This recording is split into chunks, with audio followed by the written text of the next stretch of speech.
জাতিসংঘ সাধারণ পরিষদের ৮০তম বার্ষিক অধিবেশনের চতুর্থ দিনে বিভিন্ন দেশের রাষ্ট্রপ্রধানরা ভাষণ দেন। এর মধ্যে ইসরায়েলের প্রধানমন্ত্রী বেনিয়ামিন নেতানিয়াহুর ভাষণ দেওয়ার সময় বহু দেশের কূটনীতিক প্রতিনিধিরা গণহারে ওয়াকআউট করেন। এরপরে জাতিসংঘে নেতানিয়াহুর ভাষণকে কটাক্ষ করেছেন তার দেশেরই এক রাজনৈতিক নেতা। বিস্তারিত জানাচ্ছেন জান্নাতুন নাহার জেরি।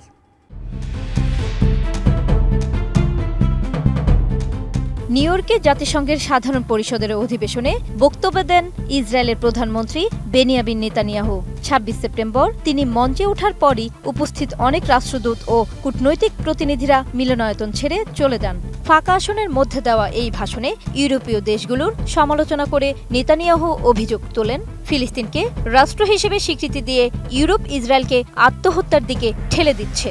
এমনকি তিনি ফিলিস্তিনকে স্বীকৃতি দেওয়ার বিষয়টিকে ইসরায়েলের গলায় ছুরি ধরার সঙ্গে তুলনা করেন। নেতানিয়াহুর ওই ভাষণকে সস্তা চটক, একঘেয়ে ও ঘ্যানঘেনে বলে তীব্র সমালোচনা করেছেন দেশটির বিরোধী দলীয় রাজনৈতিক নেতা ইয়াইর লাপিদ। তিনি বলেছেন, ইসরায়েলের চলমান সংকট ও গাজা যুদ্ধের গুরুত্বপূর্ণ প্রশ্নগুলো এড়িয়ে গিয়ে নেতানিয়াহু শুধু আত্মপ্রচার আর পুরনো অভিযোগের পুনরাবৃত্তি করেছেন। তুরস্ক ভিত্তিক সংবাদ মাধ্যম আনাদোলু থেকে এই তথ্য প্রকাশিত হয়। ওই প্রতিবেদন অনুসারে নেতানিয়াহু তার ভাষণে উত্তেজিত কণ্ঠে বলেন, ফিলিস্তিন রাষ্ট্রকে স্বীকৃতি দিয়ে আপনারা আসলে ইহুদি হত্যাকে উৎসাহিত করছেন।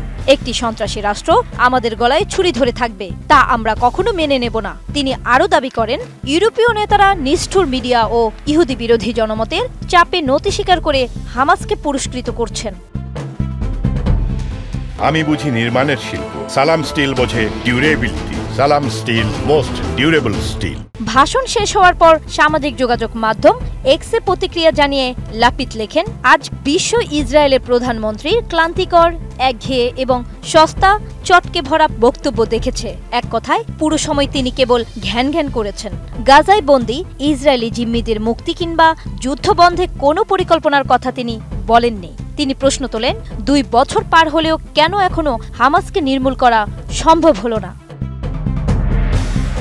ইসরায়েলের আরেক বিরোধী দল ইসরায়েল বেইতেইনু পার্টির প্রধান অ্যাভিগডর লেইবেরম্যানও এক্সে পোস্ট করে বলেন, জাতিসংঘে নেতানিয়াহুর ভাষণ আসলে লিকুদ পার্টির সভাপতির বক্তব্য ছিল, ইসরায়েলের প্রধানমন্ত্রীর বক্তব্য নয়।